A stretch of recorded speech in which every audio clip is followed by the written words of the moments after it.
पापा पिछले पूरे साल घर में गोश्त नहीं आया, कि इस बार भी गोश्त नहीं हम खाएंगे? साल दोबारा ईद आ गया है, मोहल्ले में से कोई हमारे घर गोश्त भेजेगा या नहीं भेजेगा?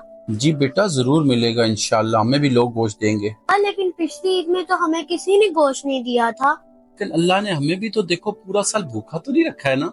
अल्लाह पाक ने हमें पूरा साल रिस्क दिया है मेरी बेटी, हर हाल में अल्लाह का शुक्र अदा करना चाहिए। पापा हमारे मोहल्ले में जो डॉक्टर अंकल है वो बड़ा जानवर है। पापा जो पुलिस वाले अंकल हैं वो भी बकरा लेके आए हुए हैं। मैं दिल में सोच रहा था कि हम गरीबों के लिए ही तो कुर्बानी का गोश्त होता है, अमीर लोग तो सारा साल गोश्त ही खाते हैं।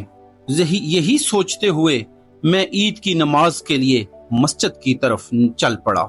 वहां भी मौलवी साहब बयान फरमा रहे थे कि कुर्बानी में गरीब मस्कीन लोगों को नहीं भूलना चाहिए, इनके बहुत हकूक होते हैं। खैर मैं भी नमाज अदा करके घर पहुंचा। ईद की नमाज को अभी तक गोश्त कोई नहीं देने आया। बहन खामोश होकर बैठो, पापा को बार बार क्यों तंग कर रही हो? और अगर हाँ किसी ने गोश्त देना हुआ तो वो खुद आकर हमें दे जाएगा। सुनिए, मैंने तो प्याज टमाटर भी काट दिए लेकिन कहीं से भी गोश्त नहीं आया। कहीं कोई हमें भूल तो नहीं किए हैं सारे? जाए आप खुद ही जाके पता कर लें। उमाइल की मामा कैसी बात कर रही हो आप? आपको नहीं पता कि आज दिन तक मैंने कभी किसी से नहीं मांगा, तो ये कैसे हो सकता है कि मैं गोश्त के लिए लोगों के दरवाजों पे चला जाऊं? अल्लाह कोई ना कोई रास्ता जरूर बना देगा। दोपहर हो गया, आए किसी के घर से गोश्त पता कर लें। अच्छा अब तुम इतना कह रहे हो तो चलो आओ, ये डॉक्टर साहब मोहल्ले में रहते हैं, पहले उन्हीं के घर से पता कर लेते हैं। बेटा भी आए तो हैं, देखो अभी डॉक्टर साहब क्या हमारे साथ सलूक करते हैं। और जी डॉक्टर साहब मैं आपके पड़ोस से आया हूँ, ईद का दिन था, मैंने कहा आपसे ईद में मिल लूं, और अगर आपने कुर्बानी की है तो आपसे गोश्त भी ले लेंगे थोड़ा सा। अभी मैं थका हुआ हूँ और अभी मैं गोश्त नहीं दे सकता, और ना हमारे पास आप जैसे बंदों के लिए गोश्त है। और मेरे दरवाजे के आगे से हट जाओ। जी ठीक है डॉक्टर साहब, अल्लाह आपको खुश रखे। सुनिए, आप क्यों परेशान हो रहे हैं? मैं चटनी बना लेती हूँ, हम वही खा लेते हैं, परेशान नहीं हो आप।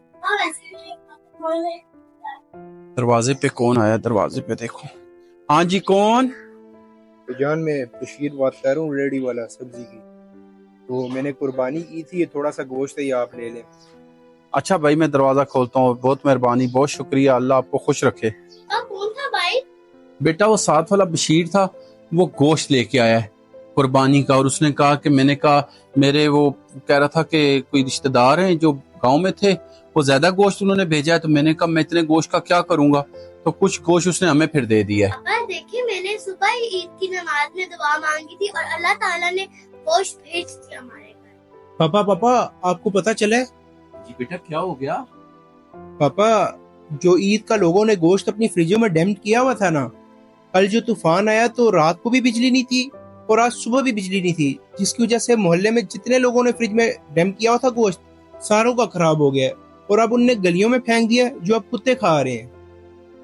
बेटा मैं इन लोगों के लिए कुछ नहीं कहता, बस अल्लाह पाक जिन लोगों को तौफीक देता है उनको समझ भी दे दे कि हकदारों तक उनका हक पहुंचाना कितना बड़ा अजर और सवाब का काम है।